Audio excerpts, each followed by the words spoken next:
Hello friends, Steve with you again, and today we're playing some Stardew Valley, and I'm just going to give you some basic tips on how to enjoy the game more. This isn't going to be about how to make the most money or how to be the most hardcore at playing the game.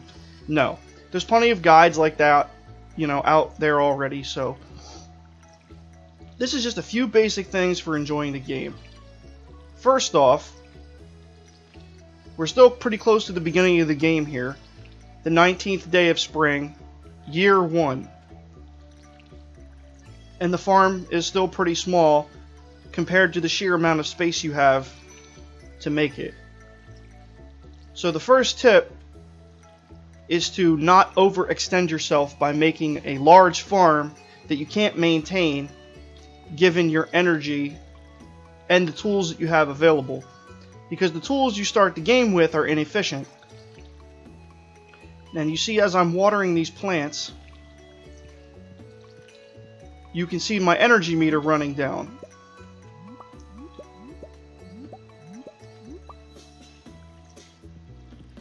So the more plants that you have, the more you'll have to use your watering can to water them, and the more energy you'll use up. And when you're at the start of the game, you just really don't have the energy to make a huge farm. Now, you are limited somewhat by money because you actually have to have money to buy lots of seeds. But, some people might be tempted into doing a lot of selling in order to find ways to plant lots of seeds quickly. But then the problem they run into is simply not having enough time in the day or enough energy in their energy bar to maintain their farm.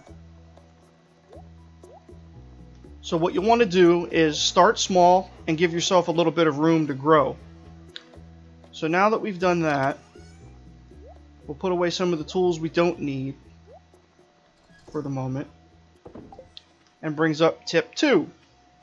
Which is, cut down every single tree that you possibly can that you have the energy to cut down. Now, at the beginning of the game, the basic axe that they give you, it takes a long time to cut down trees. But as you get money and can upgrade your tools, cutting down trees will take less time. But you want to cut down trees as much as possible because wood is like the most used resource in this game. You make scarecrows with it, which take 50 wood apiece, in addition to coal and fiber. Treasure chests for storing things uses 50 wood. Tappers to get various saps from trees, 40 wood. The list goes on and on. And you need wood to upgrade your house. You need wood to build farm buildings. You need wood to build machines like mayonnaise makers and cheese presses, to turn your milk and eggs into finished artisan goods. So every scrap of energy you have to spare, you should spend cutting down trees. At least in the early going, until you have a major stockpile of wood. And if you find yourself in a bit of a cash crunch, you can always sell a nice stack of wood for a small income boost.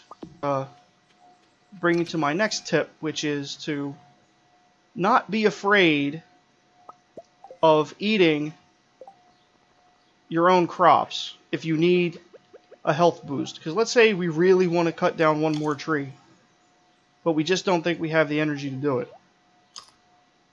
Well, I just ate a couple of my parsnips. They're about the cheapest vegetable that you can grow in this game. And now we should have the necessary energy to cut down one more tree.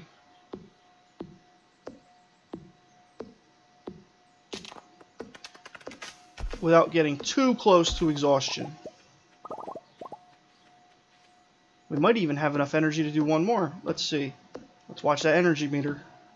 It's going down, it's going down. 2, 3, 4, 5. Okay. So we made out there. So, the lost income from eating one or two plants can be worth the investment of getting just a little bit more work done. So the next thing I want to address is foraging. Foraging is just a fancy word for running around and picking up stuff.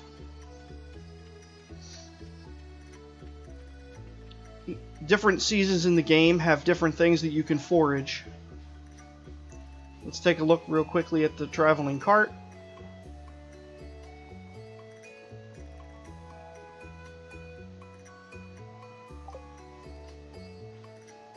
And let's run around the forest here and see if we can find anything. Right now, it's spring, so salmon berries are in season. Although I'm not seeing any ripe salmonberry bushes, so maybe we've just come out of the tail end of that.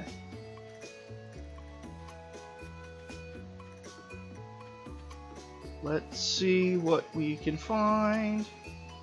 And this forest to the south of your house always looks the same. See if we can find some spring onions. Wow. There seems to be very little in terms of forageable items out here today. That's unfortunate, but let's run back. Alright, let's see if there's anything in this section.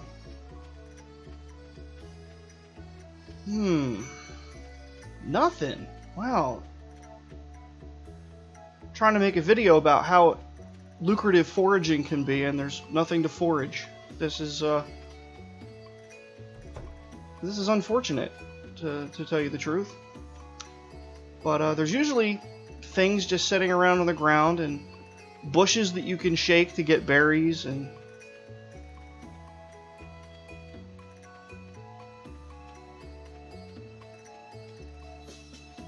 nada. So one last ditch effort, we'll run and see what's in the town, see if there's any plants sitting around in town.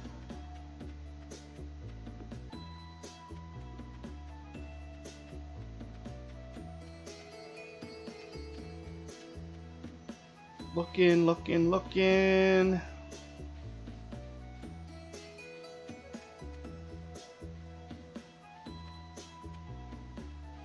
Wow.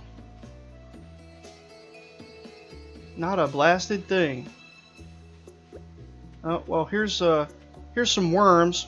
You ever see these little worms? You want to use your hoe. Oh. Bone flute. That's an artifact.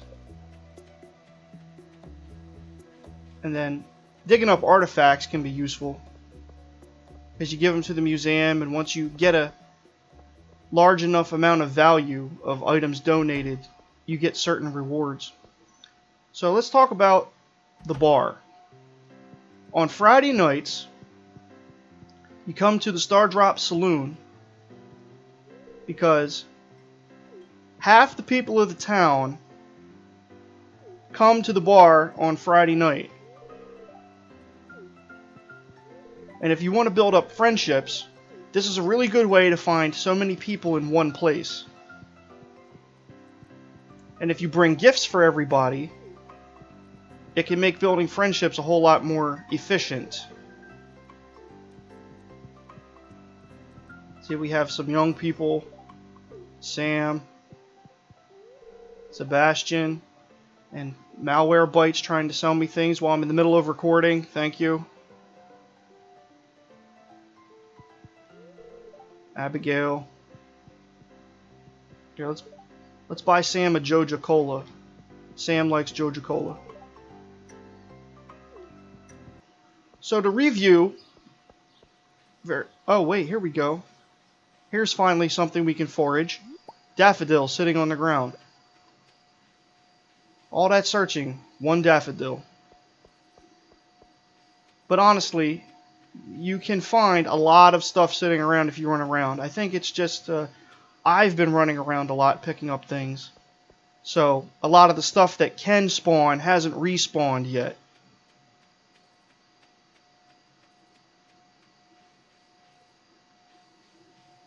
And then when it gets to nighttime and you have nothing else to do, you go to sleep. So let's run inside our little house.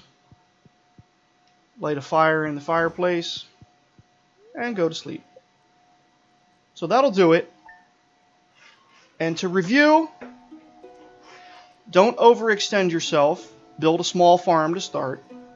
Cut down all the trees that you can possibly cut down. Run around and forage things when you don't have energy, because foraging and picking up things from the environment doesn't take up energy.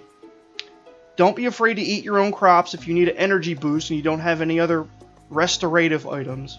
And go to the Star Drop Saloon every Friday night after 5 to find half the people in town and build friendships with them. So I hope you enjoyed this video. If you'd like to see more Stardew Valley, please tell me in the comments, and I will see you guys next time. That will do it for this chapter.